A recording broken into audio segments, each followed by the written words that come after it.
You're opening here. No, they're outside on the table. You can load the presentation. Table there. Oh.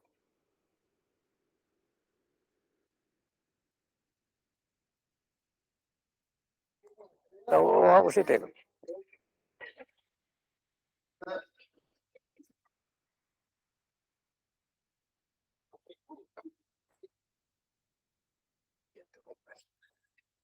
Just breaking. This is. Okay, if you do like that. Sir, you will cut it. Sir. You have. No, I have not. Yes, it's gone. Oh, I had a thing. Sir, no, please. Oh, sorry.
Yes. So friends, we are slightly late, but we'll start. This is a fairly long lecture on poverty. Anti-poverty programs, I'll just circulate give you the broad points and you can read the presentation. So who will do this? I'll have something or you'll, okay, next. Yeah. You'll be surprised that till 19th century, people thought that poverty is fate. Even in 20th century, surprisingly, in 21st century also, a lot of people think poverty is your fate. Nothing can be done. Nothing need be done.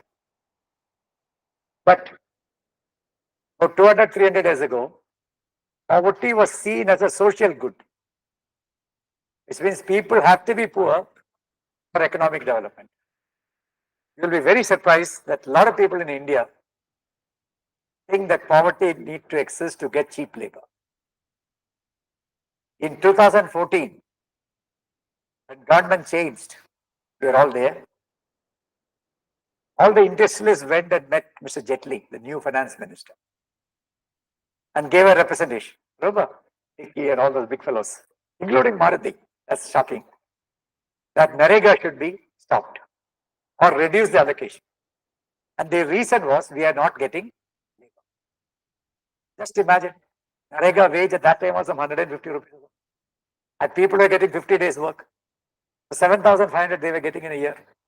And how many people? Still they thought these people get some work, money, so we should not get cheap labor. Fine. Even Maruti gave the representation. Nothing happened. But during that's how bureaucracy behaves. They thought that the NDA government was not pro-Narega. So all the bureaucrats, they applied a brake on Narega, and Narega expenditure came down sharply in 2014-15. Not because anybody gave any direction. Then the same industrialists came and met Mr. Jetli in 2015 and said Narega allocation should be increased. They were a little surprised. The reason was rural purchasing power has come down. They are fast moving goods were not moving. So you give more money in Narega, our market will improve. It's which side you see from, you can think about poverty. the never failing nursery of fleets and armies. Who would have traveled all the way in a ship in you must be mad, 17th century, you'll die. So poor people were there because of poverty. You get food, you work as soldiers and sailors. But when capitalism came, that's very surprising. Capitalism, more than anything else, requires order, security, law and order. You can't have a very uncertain situation. So then they thought poverty will create disorder. People will there will be violence, underworld, and all that. So they brought in what are called poor laws, laws for the poor. Not very friendly like that now. Poor people are caught and put in a workhouse. They will break stones or something. You must have, some of you have read novels, would have seen Oliver Twist and how a workhouse used to be in England. And they were all locked up and given some third-rate food and asked to do some vague work. But it was decided that poor should not. But that is basically the work of churches, not by the state. So that was the kind of thing. Then Adam Smith, supposed to be the first economist, he said that poor should be educated. Of course, didn't expand. Not that they should be left like that. Poor should be educated. And ultimately, French Revolution is a watershed in thinking on all this thinking. All human thought is a watershed, whether it be literature, voting, equality, liberty. It is a watershed. Even US learned a lot from them. And they brought in what they call rights of man. Of course, woman was excluded, but it is rights of man. And Marx never used the word poverty.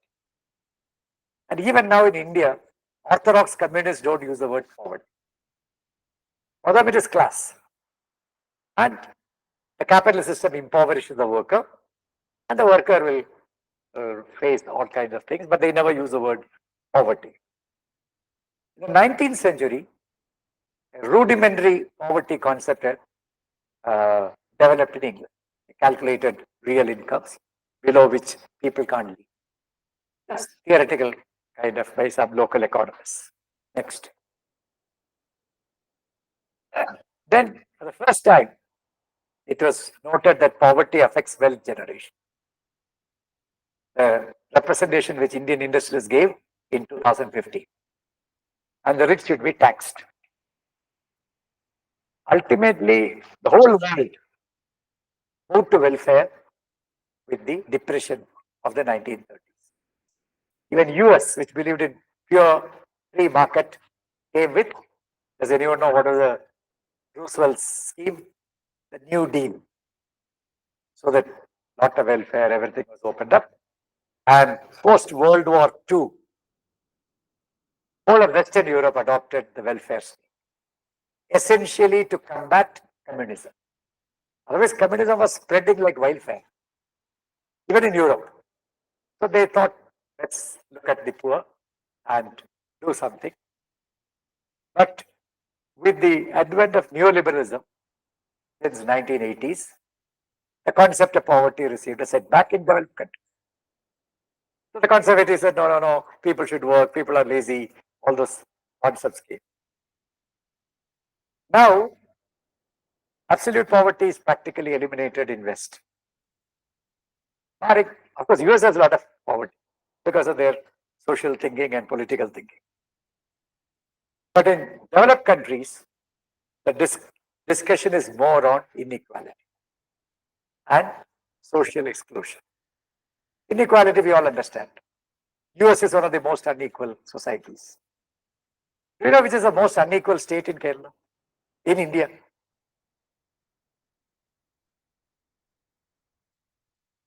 UP, Bihar, Odisha. It is Kerala.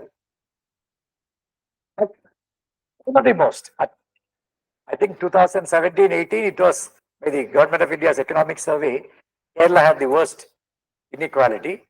But the advantage there is the poorest are not that poor. So you will not have tensions. Otherwise, inequality, rich are very rich and poor are very poor, there will be a lot of social tensions. So, previous. Social exclusion. That is a modern phenomenon in the West. It has nothing to do with poverty. You are a drug addict. And you exclude yourself from development. It's happening in India. It is happening in the rich states, Punjab and Kerala. So you may be a rich fellow, but become a drug addict. You may have wealth, but you can't participate in the society, in economic development, social development, or even in social functions. So social exclusion is gaining a lot of traction in development theory, particularly in the West. Of course, in India, we have a different social exclusion. We'll come to that when we talk of social justice. Okay, just a preface. Now,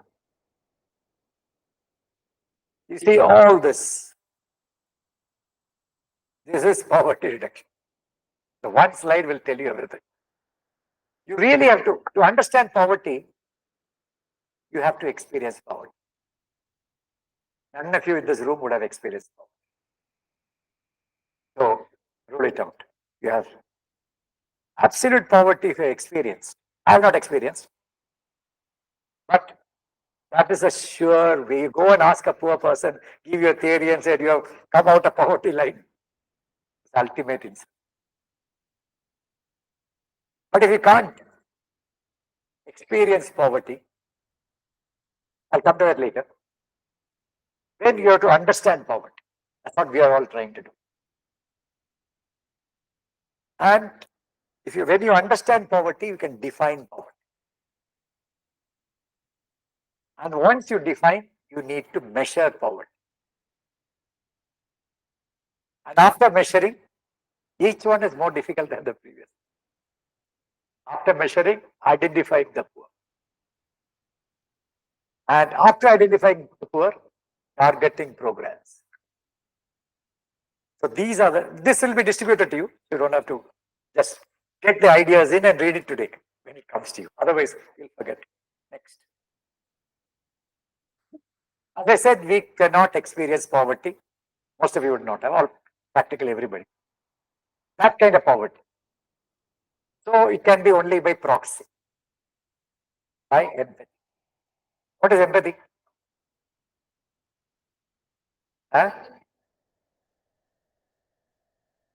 No, that is sympathy.